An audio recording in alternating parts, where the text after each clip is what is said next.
Crise existentielle et solitude.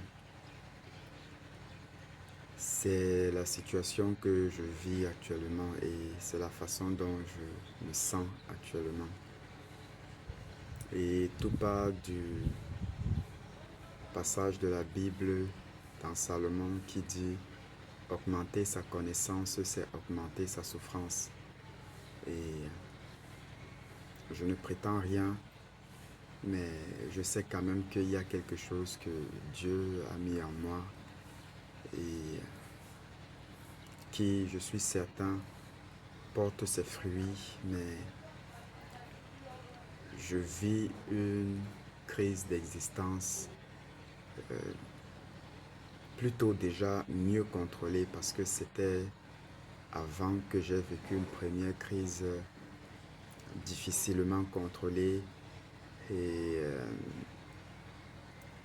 qui m'a presque valu l'état dépressif, de dépression. Et cette fois-ci, je suis, bon, déjà plus expérimenté par rapport à la question de la crise existentielle, par rapport à la situation de solitude. Et je fais toujours l'effort de maintenir les valeurs, donc l'amour, la joie, la paix, la bonté, la bienveillance, la maîtrise de soi, la douceur, la patience, en tout le fruit du Saint-Esprit. Je fais toujours de tous mes efforts possibles pour maintenir ceci en moi et aussi autour de moi. Et les personnes ne me comprennent pas ou je dirais ne veulent pas me comprendre. Je suis toujours entouré par des situations de difficultés, des situations de problèmes, des situations belliqueuses, des situations de rejet et toujours contrarié. Et c'est que dans ma situation personnelle, c'est que bon, j'envisage aussi déjà me marier et construire ma famille et avant tout d'abord consolider les liens dans ma famille. Et c'est que tout commence aussi même déjà dans la famille parce que bien avant on s'entendait quand on était un peu plus jeune et une fois que les situations mûrissent, prennent de l'envergure, évoluent, particulièrement je me sens méprisé, je me sens rejeté en fait et je peux quand même sentir que ces personnes ont un amour pour moi, mais je ne comprends pas pourquoi faire le choix de m'indisposer, de m'écarter et de m'évincer comme ça de la cohésion et de l'harmonie interpersonnelle et sociale dans la famille. Mes parents m'aiment certainement, c'est sûr, mais aussi ces temps-ci, c'est comme si il y avait quelque chose qu'on ne veut pas et qui doit forcément me maintenir éloigné, distant et en crise de réflexion intense, profonde sur moi, mes relations avec les gens, avec ma famille et même dans mon lieu de service et dans mon lieu de travail, l'endroit où je suis, il y a toujours des situations qui, malgré le fait que je fasse le plus gros effort pour maintenir la paix, l'harmonie et la cohésion, il faut toujours trouver une situation qui va me mettre en désavantage, en désunion avec les autres. Et dans tous les cas, même quand j'ai raison, il faut que je trouve le moyen de m'excuser et c'est amer, c'est déplaisant déjà de voir que des personnes qui sont sensées et qui sont de bon sens, qui sont intelligentes et réfléchies, réagissent d'une façon où il faut indisposer une autre. Peut-être c'est pour stimuler en moi une certaine intelligence, une certaine capacité ou encore aiguiser ma personne.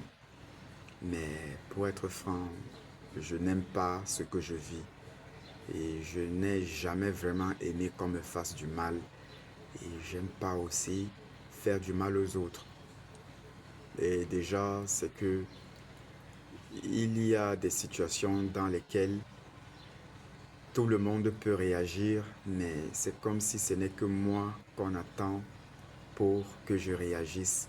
Et une fois que je réagis et que la situation même est pour la personne dont il faut réagir, s'améliore. Comme par exemple, on va dans un deuil et il faut que on console la personne endeuillée.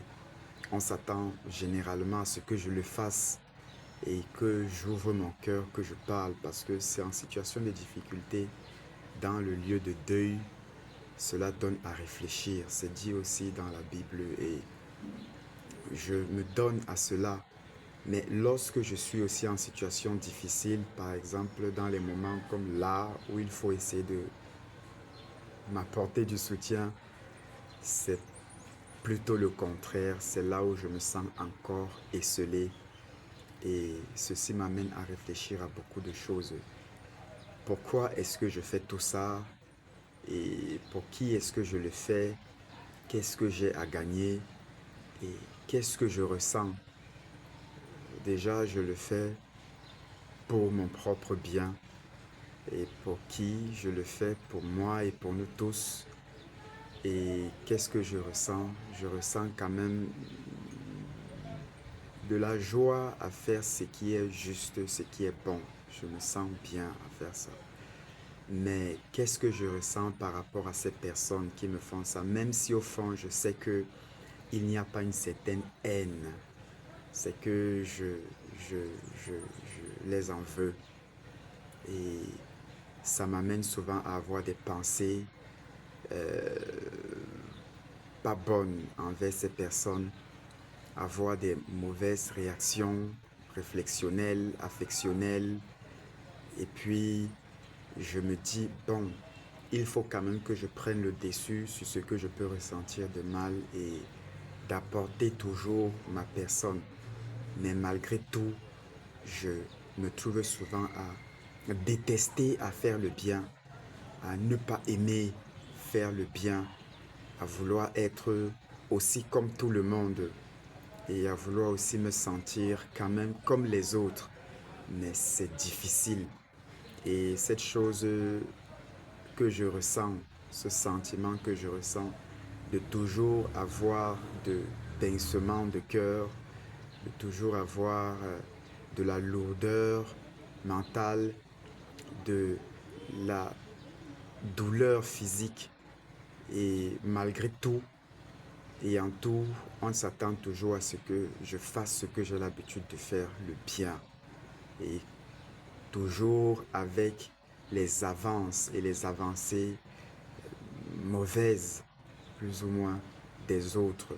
Qu'il s'agisse des personnes de la famille, qu'il s'agisse des personnes du travail, du lieu de service, qu'il s'agisse du voisinage, qu'il s'agisse des enfants, qu'il s'agisse des adultes, qu'il s'agisse de la société en général. Je me sens mal compris, en fait. Et c'est que cela fait aussi en sorte que bon, les autres me rejettent d'une façon constante, habituée et plutôt décontractée. Et cela m'amène à comprendre que bon, peut-être que collectivement, ils ont une raison de faire cela, mais que moi, je n'entrevois pas encore. Mais ce que je sais, c'est que ce que je ressens, je n'aime pas ce que je vis.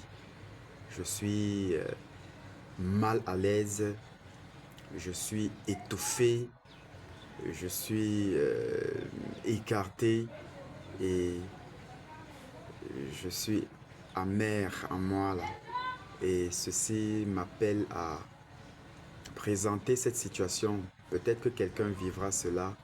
C'est pour dire par exemple que là, ça veut dire qu'il y a quelque chose d'exception qui se prépare pour la société, pour moi, mais pour ça particulièrement, je m'en fous un peu. Ce n'est pas ce que moi je veux. Si c'est que l'exceptionnalité de la situation me fera vivre tout ceci tout le temps, franchement, je n'aime pas et je ne vais pas aimer. Je ne vais jamais vraiment aimer qu'on me fasse du mal et je ne vais jamais vraiment aimer faire du mal aux autres. Et ce n'est que la volonté de Dieu, vraiment, ce n'est que Jésus là, qui m'aide à tenir.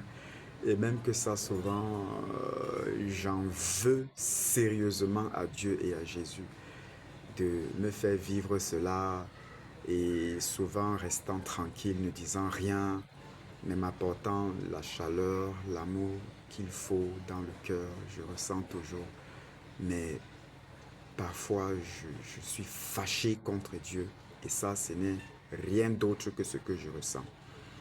Et quel qu'en soit ce qu'on peut dire, qu'on ne se fâche pas contre Dieu, si cette personne prétend ne pas se fâcher contre Dieu parce qu'on a de la colère de tout ce qu'on vit et on sait que Dieu a permis cette situation, c'est de la mauvaise foi.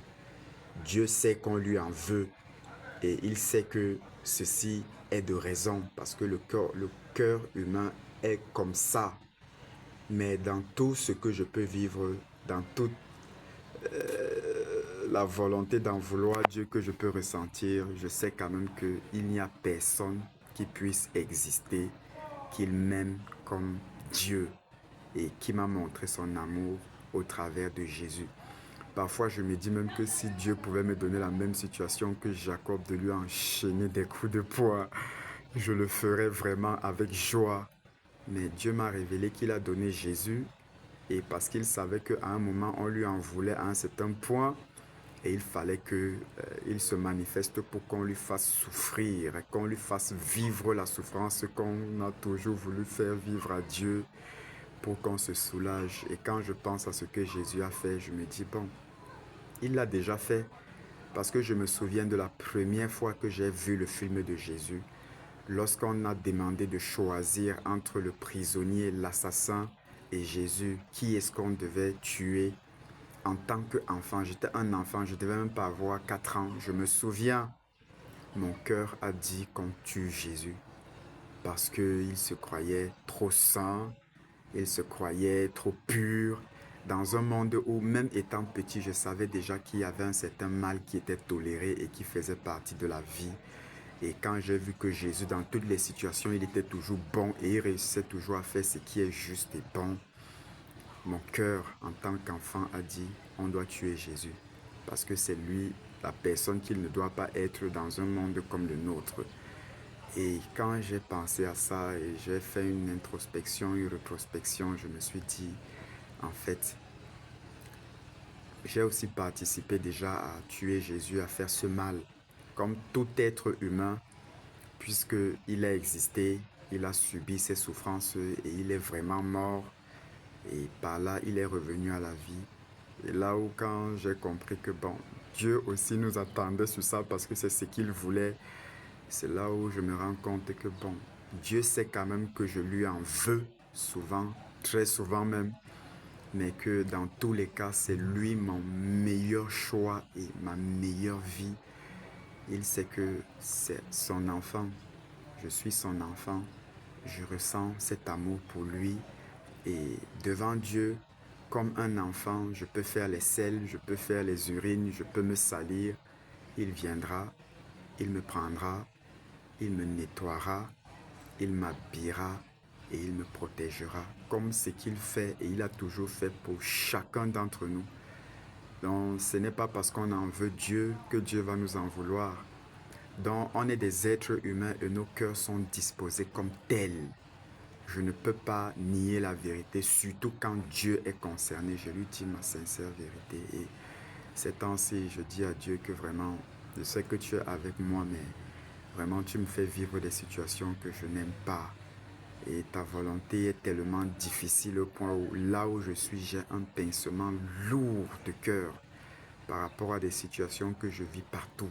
Ma vie est en désordre partout avec tous les efforts que je mets pour maintenir l'ordre, l'harmonie, l'entente interpersonnelle, intersociale. Je fais tout, ouais, je dispose vraiment ma vie pour ça, mais c'est que la société combat cette volonté. Et je me dis, mais c'est que Dieu a permis ça, pourquoi? Et je suis allé saluer un papa qui a perdu son enfant. Je suis obligé de dire à ce papa-là que Dieu aimait cet enfant-là plus que vous et il l'a fait pour de bonnes raisons. Et Dieu vous aime aussi et il l'a fait pour de bonnes raisons. Il y a des gens qui sont vivants et qui vous aiment. Et ces personnes-là, Dieu les a maintenues en vie parce qu'il vous aime justement et il veut que vous vous sentiez aimé. Et c'est aussi comme ça qu'il y a un frère qui a perdu un papa. Je lui ai aussi dit la même chose. C'est la volonté de Dieu, mais s'il y a une chose qui est certaine, c'est que Dieu nous aime plus que personne. Et si Dieu permet quelque chose, c'est que c'est pour notre bien. Surtout quand il est déjà question de prendre la vie de quelqu'un, c'est pour notre bien. Mais tout part de ce que la personne en soi a conclu avec Dieu au fond de sa vie. Dans le fond de sa vie, tout dépend de la personne et de Dieu pour le salut de chacun. Mais déjà, entre nous ici, êtres humains, Dieu nous donne cet amour à cette façon-là où on va souvent voir du bon, on va souvent voir du mauvais. Mais dans cette situation d'existence que je vis, je n'aime pas, je n'aimerai jamais, mais je vais toujours m'en remettre à Dieu Tout-Puissant et au nom Tout-Puissant de Jésus le Christ. C'est lui qui m'aime et qui m'a toujours aimé plus que personne.